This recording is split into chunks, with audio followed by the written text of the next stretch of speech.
అమ్మా congratulations. Last time నువ్వు కూడా ఉన్నట్లున్నావు కదమ్మా అప్పుడు ఎస్కేవిటీలో. ఉన్నాను సార్. ఓకే, జెట్ స్పీడ్ తో పనిచేయండి. Congratulations once again. Educational background నాది MBA sir. MBA from Hyderabad central university. Oh HCU. Yes sir. అది నేను 2022-24లో ఎంబీఏ చదివాను. ఎందుకంటే 2018లోనే అయిపోయింది. అప్పటి నుంచి ఒక నోటిఫికేషన్ కూడా లేదు. ఈ 5 yearsలో 3 years డిగ్రీ అయిపోయింది, 2 years ఎంబీఏ అయిపోయింది. కరెక్ట్గా నేను అక్కడ ఉన్నప్పుడు మెగా డిఎస్సి అన్నారు. నేను కరెక్ట్గా ఎగ్జామ్స్ ఫైనల్ సెమిస్టర్ రాశాను, నోటిఫికేషన్ పడింది. ఎగ్జామ్ గమ్మున అయిపోతుంది కదా అంటే అక్కడ జాబ్ వదిలేసుకుని ఇటు వచ్చేసాను. ఇంకా క్యాంపస్లో వచ్చినా వెళ్ళకుండా ఇటు వచ్చేసాను. వచ్చేసిన తర్వాత ఇంకా టెట్ కోచింగ్ తీసుకున్నాను. టెట్ తర్వాత డిఎస్సి రాశాను. అంతా కూడా ప్లెయిన్గానే జరిగింది సార్. ఎక్కడ కూడా ఆన్లైన్ ఎగ్జామ్ కదా ఇది, ఆన్లైన్ ఎగ్జామ్ ఎక్కడ ట్రాన్స్పరెంట్గానే ఉంది మొత్తం. మెరిట్ లిస్ట్ దగ్గర నుంచి అందులో కట్ ఆఫ్ కూడా చాలా హై ఉంది సార్ ఈ 2025 డిఎస్సి. మీ పేరెంట్స్ ఏం చేస్తారమ్మా? మా డాడీ కూడా teacher sir. Teacher, government teacher. మీరమ్మా? నేను హోమ్ మేకర్. మీ వారు టీచరు? మీ వారు టీచరు, పాప టీచర్ అయింది. ఏంటి మీరు ఎలా ఉంది మీ ఫీలింగ్? నాకు చాలా సంతోషం అండి.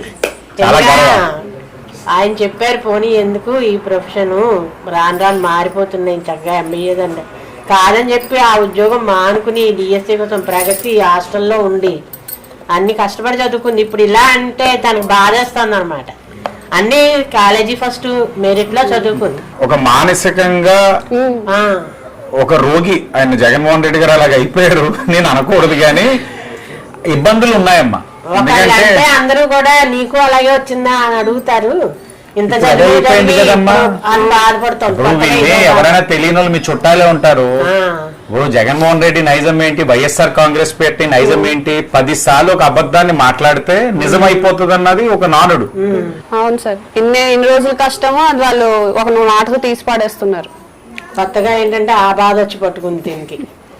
లేదమ్మా మీరు ధైర్యంగా ఉండండి. ఏంటంటే ఇప్పుడు నిజం గుమ్మం దాటే లోపు అబద్ధం ఊరు చుట్టేస్తుంది. కానీ ఎప్పటికైనా సరే మీ పెద్దవాళ్ళు మీకు తెలుసు నిజం అనేది నిజమే అవుతుంది, అబద్ధం అబద్ధమే అవుతుంది. వాళ్ళు ప్రయత్నం చేస్తున్నారు, ఎక్కడికక్కడ దీక్షలు అంటున్నారు, ధర్నాలు అన్నారు. ప్రజలు లేరు, ఆ పార్టీ జెండా మోస్తున్న వాళ్ళు కూర్చుంటున్నారు, ఏదో చేస్తున్నారు. అంటే రాజకీయంగా వారు లోకేష్ గారిని ఇంకేదైనా సరే అని ఎదుర్కోవాల్సింది. ఎందుకంటే ఆ ఎదుర్కొనే శక్తి లేక లోకేష్ గారిని కానీ, చంద్రబాబు నాయుడు గారు కానీ, పవన్ కళ్యాణ్ గారిని వీళ్ళని అడ్డం పెట్టుకుంటా ఉన్నారు. అందుకని ఒకసారి మీ దగ్గరికి రావాలి, కలవాలి.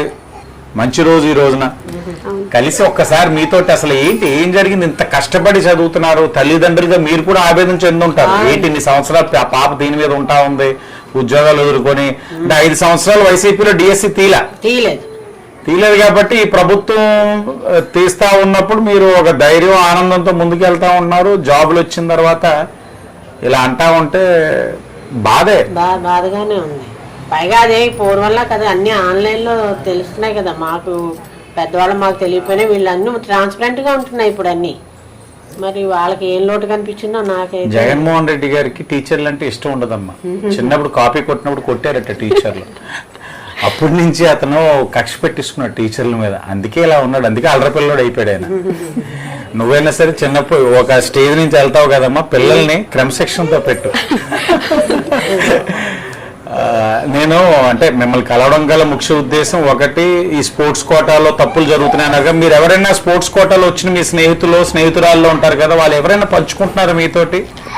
డైరెక్ట్ గా అయితే ఫ్రెండ్స్ లేరు, కానీ అలా వచ్చిన వాళ్ళు మాకు ట్రైనింగ్ లో అక్కడ చూసినప్పుడు కానీ వాళ్ళ బాధ అయితే ఇంకా చెప్పలేకపోతున్నాం. అక్కడ మొత్తం వాళ్ళైతే అసలు వాళ్ళ జాబ్ అంతా ఫ్రాడ్ గానే వచ్చింది అన్నట్టు అందరూ మాట్లాడేటప్పటికి వాళ్ళు ఇంకా బాధపడుతున్నారు. మేము కనీసం అది స్పోర్ట్స్ కోటా కోసం గొడవ మేము కాదనైనా ఏదో ఒకటి చెప్పుకోగలుగుతున్నాం, కానీ మీ గురించే కదా గొడవ అని వాళ్ళు స్పోర్ట్స్ కోటా వాళ్ళు ఇంకొంచెం ఎక్కువ ఫోకస్ చేస్తున్నారు. వాళ్ళు చెప్పడం మేము అన్ని టెస్టులు పాస్ అయ్యి వచ్చాము అని చెప్తున్నారు. అక్కడ కూడా మొత్తం ఈ reservation, vertical reservation, horizontal reservation అర్థం అవ్వకనే అనుకుంటున్నాను. ఎక్కడికైనా ఫంక్షన్స్కి వెళ్ళినా కూడా అందరూ ఏంటి డిఎస్సి గొడవ ఏంటి, ఏమైంది, మీకు ఎలా వచ్చింది జాబ్ అని, ఇది వరకుట్లాగానా, ఎంత ఏంటి అలా కూడా ఉంటుందా అని మాట్లాడుతున్నారు. అలా ఏం లేదు, ఇన్నేళ్ళు కష్టపడి అంత డబ్బున్న వాళ్ళు ఇది పెట్టి కొనుక్కుని ఏం చేసుకుంటారు అనేసి మేము చెప్తున్నాం. కొనుక్కోవడాలు అవేం లేవు, ప్యూర్ మెరిట్ మీద వచ్చింది అని మేము చెప్తున్నాం.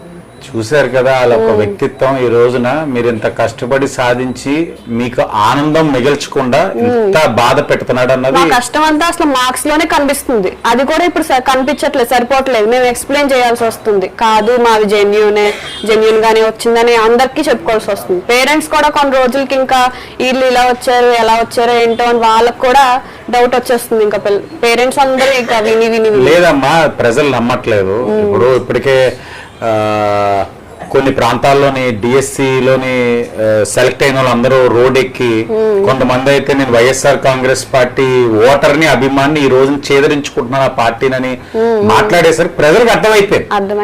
అర్థం కాని వాళ్ళు ఎవరైనా ఉన్నారంటే జగన్మోహన్ రెడ్డి గారు వాళ్ళ పార్టీ కార్యకర్తల నాయకులకి అర్థం కావట్లేదు. వాళ్ళకి ఎప్పుడు వాళ్ళని ఇంకా మనం మర్చిపోవడం మేలు. అంటే మిమ్మల్ని నేను కోరేది ఏంటంటే, మీరు ఎలాగైతే ఎదుర్కొంటున్నారో రాజకీయ వ్యవస్థలో మా నాయకుడు చంద్రబాబు నాయుడు గారు, పవన్ కళ్యాణ్ గారు, లోకేష్ గారు కూడా ఇదే ఎదుర్కొంటున్నారు.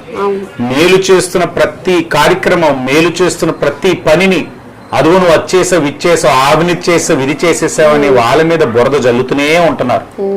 బహుశా ఇప్పుడు మీకు రాజకీయ వ్యవస్థలో వాళ్ళు ఏ దుష్ట శక్తిని ఎదుర్కొంటున్నారని మీకు తెలిసే ఉంటుంది, వైఎస్ఆర్ కాంగ్రెస్ పార్టీ వారి యొక్క వ్యక్తిత్వం. కాబట్టి మీరు మాట్లాడాలి, మాట్లాడుకోవాలి. నెక్స్ట్ మీకు ఇంత ట్రాన్స్పరెంట్ గా చేసిన ప్రాసెస్ ఏదైతే డిఎస్సి ఉందో దానికి కారణమైన ముఖ్యమంత్రి చంద్రబాబు నాయుడు గారు, ఉప ముఖ్యమంత్రి పవన్ కళ్యాణ్ గారు, ఎడ్యుకేషన్ మినిస్టర్ లోకేష్ గారికి మనస్ఫూర్తిగా గ్రాటిట్యూడ్ తెలియజేస్తే, అభిమానం తెలియజేయండి. చాలు, వాళ్ళకి అండగా నిలబడండి. మీరు బాధపడకండి, మీ కష్టం ఊరికనే పోదు. మేము కూడా అర్థం చేసుకున్నాం, గౌరవిస్తున్నాం. అందుకే మిమ్మల్ని ఇంటికి వచ్చి గౌరవించాలి, మీరు బాధపడద్దని తెలియజేయడానికి వచ్చాం. దశ ఏంటో మీరు కూడా ఈ ప్రభుత్వానికి అండగా నిలబడండి. తప్పకుండా ఈ దుష్ట శక్తిని ఎలా ఎదుర్కోవాలో కలెక్టివ్ గా ఎదుర్కొందాం. లోకేష్ గారు 3 సార్లు సవాల్ ఇచ్చారు, టైం చెప్పు జగన్మోహన్ రెడ్డి నేను వస్తాను. రాడే, అసెంబ్లీకి రాడు. అసెంబ్లీకి వచ్చి చూపించచ్చు కదా, సాక్ష్యాలు ఉంటే. అసెంబ్లీకి రాలేదు. దేవుడు ఉంటారు, అన్ని చూసుకుంటారు. గుడ్ లక్ అమ్మా, ఆల్ ది బెస్ట్.